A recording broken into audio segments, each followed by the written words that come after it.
Hello बच्चों। आज मैं आपको क्लास 7 जिसका सब्जेक्ट है मैथमेटिक्स इसकी वर्कशीट नंबर 35 कराऊंगी जिसकी डेट है मेरे पास 3 दिसंबर 2021। आज की वर्कशीट में भी हम अपना सिंपल इंटरेस्ट वाला टॉपिक ही कंटिन्यू करने वाले हैं। तो हमने लास्ट क्लास में सिंपल इंटरेस्ट का एक फॉर्मूला किया था जो हमारे पास था P into R into T upon में 100। ठीक है, तो ये फॉर्मूला आपको याद रखना है, इसी से ही आज के क्वेश्चंस भी सॉल्व होने वाले हैं। चलिए पहले यहाँ पर लिखा लेट्स रिकॉल वो देख लेते हैं। देखो आपके पास यहाँ लिखा है स्ट्रेट ट्रू और फॉल्स। आपको ये बताना है कि जो दो स्टेटमेंट आपको ये दे रखी है ये ट्रू है या फॉल्स है। फर्स्ट वाली आपके पास simple interest is calculated on the same principal amount during the entire loan period. आपसे कह रहे हैं जो आप सिंपल इंटरेस्ट यहाँ पर निकाल रहे हो, क्या ये जो इस पे इंटरेस्ट जिस पे भी इंटरेस्ट निकालते हो प्रिंसिपल पे निकालते हैं ना हम, तो क्या प्रिंसिपल पूरे लोन पीरियड तक का जितना भी आपने लोन पीरियड ले रखा है, जैसे 2 इयर्स लिया, 3 इयर्स लिया, 4 इयर्स लिया, तो जो प्रिंसिपल अमाउंट है वो सेम रहती है? बिल्कुल सेम रहती है। क्या हम इसको चेंज करते हैं बार बार? नहीं करते। वो सिंपल इंटरेस्ट में नहीं, कंपाउंड इंटरेस्ट में चेंज होती है। तो सिंपल इंटरेस्ट में हमेशा प्रिंसिपल अमाउंट जो है वो सेम रहती है, फिर चाहे आपका जो लोन पीरियड है वो कितना भी हो, 2 इयर्स हो, 1 ईयर हो, 3 ईयर हो, 4 ईयर हो, उससे कोई मतलब नहीं हो। ठीक है, तो इसका मतलब ये स्टेटमेंट आपको बिल्कुल सही दे रखी है। नेक्स्ट है आपके पास amount is equals to principal minus simple interest. क्या अमाउंट का फॉर्मूला ये था? नहीं, amount is equal to principal plus simple interest, लेकिन यहाँ माइनस लिखा है तो इसका मतलब ये स्टेटमेंट फॉल्स है आपके पास। क्लियर? देन सेकंड में आपको क्या कह रहे हैं, simple interest is equals to P into R upon 100 into में टी। देखो ये 100 जो है ना, आप पूरे के नीचे लगाओ, सिर्फ आर के नीचे लगाओ, बात एक ही है। तो कंफ्यूज मत होइएगा, ये दोनों फॉर्मूले ही सेम है। ठीक है, अब वो कह रहा है कि बताओ यहाँ पी क्या था, तो पी आपके पास प्रिंसिपल था, ये तो था। ठीक है, आर आपके पास क्या था? रेट था, रेट ऑफ इंटरेस्ट आप इसको लिख सकते हो। और टी क्या था आपके पास? टी आपके पास टाइम था, टाइम पीरियड। क्लियर? चलिए, अब आपको यहाँ पर दो एग्जांपल दे रखे हैं, ये फॉर्मूले दे रखे हैं रेट और टाइम निकालने का। ये जब हम क्वेश्चन करेंगे ना तो उसी के अकॉर्डिंग मैं आपको तब बताती रहूंगी। फर्स्ट एग्जांपल देखते हैं। यहाँ आपसे क्या कह रहा है, a farmer for purchasing seeds and fertiliser borrowed a loan of ₹10,000 from a cooperative bank. After 2 years she paid ₹11,200 11,200 and settled the account. Find the rate percent per annum on the sum he borrowed. देखो एक farmer है, उसने क्या किया, एक cooperative bank से loan लिया था। लोन उसने लिया 10,000 का, तो फिर मैं ये कह सकती हूँ कि जो पी है मेरा वो है 10,000। ठीक है, 2 सालों के लिए उसने लोन लिया, क्योंकि 2 साल के बाद उसने कितने पैसे पे किए हैं? 11,200। तो कितने पैसे हम पे करते हैं उसको तो हम अमाउंट बोलते हैं ना। तो 11,200 रुपीज उसने पे किए हैं। टाइम पीरियड था आपके पास 2 ईयर। क्लियर है यहाँ तक? आपसे क्या कह रहा है, बताओ कितने रेट ऑफ इंटरेस्ट कितना था जो जिसपे उसने इंटरेस्ट पे किया, जिसके अकॉर्डिंग पे किया है, वो आपको निकालना है। तो देखो बहुत आसान है, आपको यहाँ पर प्रिंसिपल और अमाउंट दे रखा है, तो इस प्रिंसिपल और अमाउंट से आप पहले सिंपल इंटरेस्ट निकाल सकते हैं। क्योंकि सिंपल इंटरेस्ट अमाउंट का फॉर्मूला क्या था? प्रिंसिपल प्लस का सिंपल इंटरेस्ट। ठीक है, अब अगर मैं अमाउंट की जगह यहाँ अमाउंट लिख दूं, प्रिंसिपल की जगह मैं यहाँ प्रिंसिपल लिख दूं, प्लस का सिंपल इंटरेस्ट ऐसे ही रहने दूं, तो यहाँ से सिंपल इंटरेस्ट निकल जाएगा। इस 10,000 को दूसरी साइड ले जाऊंगी तो माइनस हो जाएगा, तो 1200 आ गया मेरा सिंपल इंटरेस्ट। बस, सिंपल इंटरेस्ट निकल गया। अब तो आप रेट बहुत आसानी से निकाल सकते हो। देखो यहाँ पर करते हैं अब इसको। तो simple interest is equals to में पी इंटू आर इंटू में टी अपॉन में 100 है। सिंपल इंटरेस्ट आपने अभी निकाला है 1200, प्रिंसिपल आपको पहले से पता था 10,000, आर ऐसी है। ठीक है, और अगर अब हम टाइम देखें तो टाइम है यहाँ पर 2 डिवाइडेड बाय 100 ऐसी है। क्लियर है? तो इन दो जीरो से ये दो जीरो मेरी कट हो गई, तो यहाँ पर आ गया आपके पास 1200 इज इक्वल्स टू में, तो देखो यहाँ पर 200 आर आ गया है। अब मेरे को आर निकालना है, तो इस 200 को मैं क्या करती हूँ, नीचे ले जाती हूँ, डिवाइड का बना देती हूँ। तो ये इससे कट हो गया, यहाँ पर इसको इससे कट के 6। इसका मतलब आपका रेट ऑफ इंटरेस्ट कितना आ गया यहाँ पर? 6%।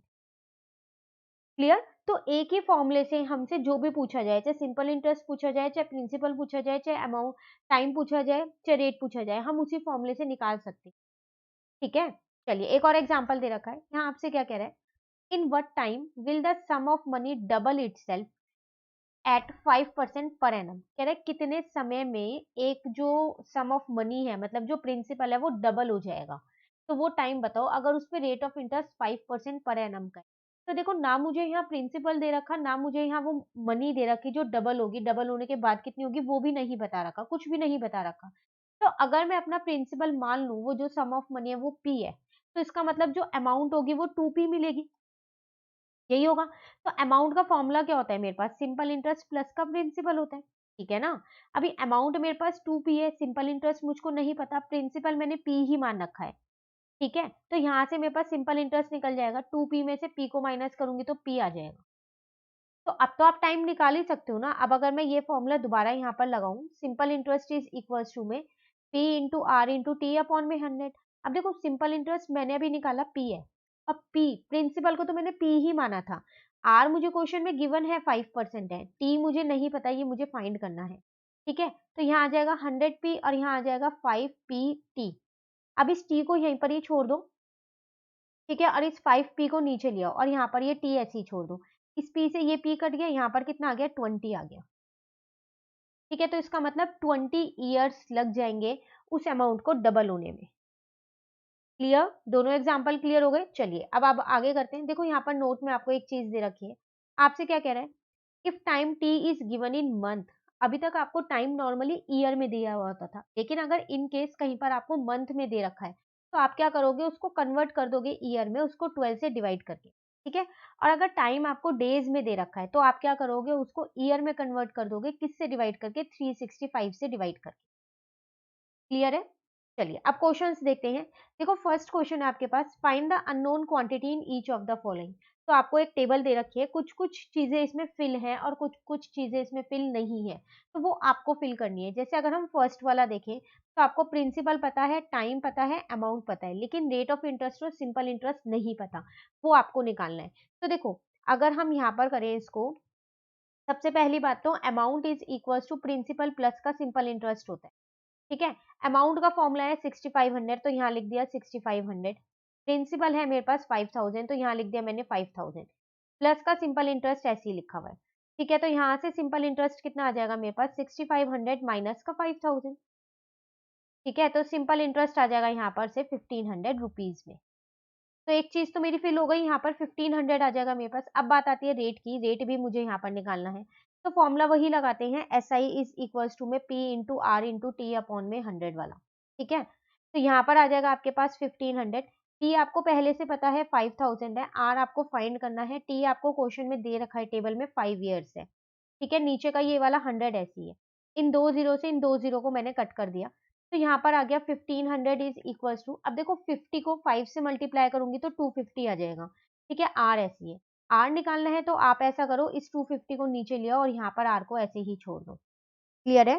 तो 1500 को हम डिवाइड कर देते हैं 250 से, तो आर आपके पास कितना आ जाएगा, 6% पर एनम। तो फर्स्ट वाले में यहाँ आ जाएगा 6%। क्लियर। चलिए सेकंड वाला देखते हैं। देखो यहाँ प्रिंसिपल नहीं दे रखा और टाइम नहीं दे रखा है, लेकिन हाँ सिंपल इंटरेस्ट और अमाउंट दे रखी है। तो ऐसा करते हैं, सेम वही फॉर्मूला लगा देते हैं यहाँ पर हम। तो अमाउंट इज इक्वल्स टू में सिंपल इंटरेस्ट प्लस का प्रिंसिपल होता है, ठीक है। अमाउंट आपको गिवन है 48,000 और सिंपल इंटरेस्ट गिवन है 8,000, तो मैंने यहाँ लिख दिया 48,000 और सिंपल इंटरेस्ट की जगह लिख दिया 8,000। प्रिंसिपल ऐसे ही रहने दिया क्योंकि ये नहीं पता है, तो यहाँ से प्रिंसिपल निकल जाएगा। वो कैसे निकलेगा, 48,000 में से हम 8,000 माइनस कर देंगे, क्योंकि ये प्लस का था, दूसरी साइड जाके ये माइनस का हो जाएगा, जो कि आ गया 40,000। चलो एक चीज तो आपकी निकल गई है यहाँ पर, प्रिंसिपल 40,000। अब बात आती है टाइम की, रेट दे रखा है 10%, तो फॉर्मूला लगाते हैं अब सिंपल इंटरेस्ट वाला। तो simple interest is equals to में क्या होता है आपके पास, पी इंटू में आर इंटू में टी अपॉन में 100, ठीक है। तो सिंपल इंटरेस्ट आ जाएगा आपके पास यहाँ पर 8,000, पी अभी हमने निकाला है यहाँ पर 40,000 का, आर हमारे को क्वेश्चन में गिवन है 10%, तो यहाँ 10 लिख देते हैं। टाइम हमको नहीं पता और नीचे यहाँ पर 100 है तो 100 लिख दिया। क्लियर यहाँ तक। उसके बाद अब क्या किया, इन दो जीरो से ये दो जीरो कट कर दी, तो यहाँ पर आ गया 8,000 इज इक्वल्स टू में 4,000 टी आ गया है, ठीक है। अब टी निकालना है तो इस 4,000 को नीचे ले आती हूँ यहाँ पर, तो आपके पास टी कितना आ जाएगा, 2 ईयर्स आ गया, तो इससे कट करोगे तो 2 ईयर्स आ जाएगा, ठीक है। तो यहाँ पर आ गया आपके पास 2 ईयर्स। क्लियर। चलिए क्वेश्चन नंबर 2 पे आ गए हम। यहाँ क्या कह रहा है आपसे, एट व्हाट रेट परसेंट, देख के ही पता चल रहा है आपको आर फाइंड करना है, पर एनम will 18,000 sum of money become 27,000 in 4 year. Time दे रखा है, अमाउंट दे रखी है, प्रिंसिपल दे रखी है, ऑन सिंपल इंटरेस्ट। कह रहे बताओ कितने रेट ऑफ इंटरेस्ट पे 18,000 रुपए जो है वो 4 सालों के बाद 27,000 रुपए हो जाएंगे। तो इसका मतलब 4 सालों के बाद आपको 27,000 रुपए मिलेंगे, तो वो अमाउंट है आपका, है ना? पी भी दे रखा है, तो हम क्या करते हैं, पहले यहाँ पर ये सारी चीज़ें लिख लेते हैं। तो क्वेश्चन में आपको आर फाइंड करना है, ये आपको पता ही चल गया है। टाइम आपको 4 इयर्स दे ही रखा है। प्रिंसिपल की बात करें तो आपको 18,000 दे रखा है, और अगर अमाउंट की बात करें तो वो 27,000 दे रखा है।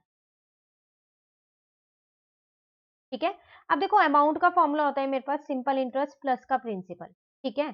तो अमाउंट है मेरे पास 27,000, सिंपल इंटरेस्ट मुझे नहीं पता, पहले वो फाइंड कर लेती हूँ। प्रिंसिपल मुझे पता है 18,000 है।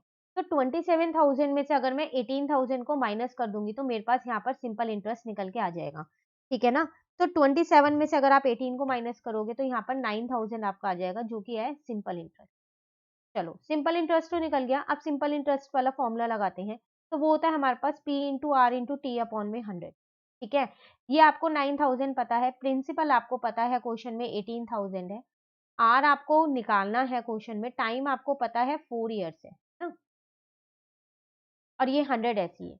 इन दो जीरो से इस दो जीरो को कट कर दिया तो यहाँ पर बचा 9,000 इज इक्वल्स टू, अब देखो 180 और 4 बचा है, तो 180 को अगर हम 4 से इंटू करेंगे ना तो 720 आएगा, और आर ऐसी है।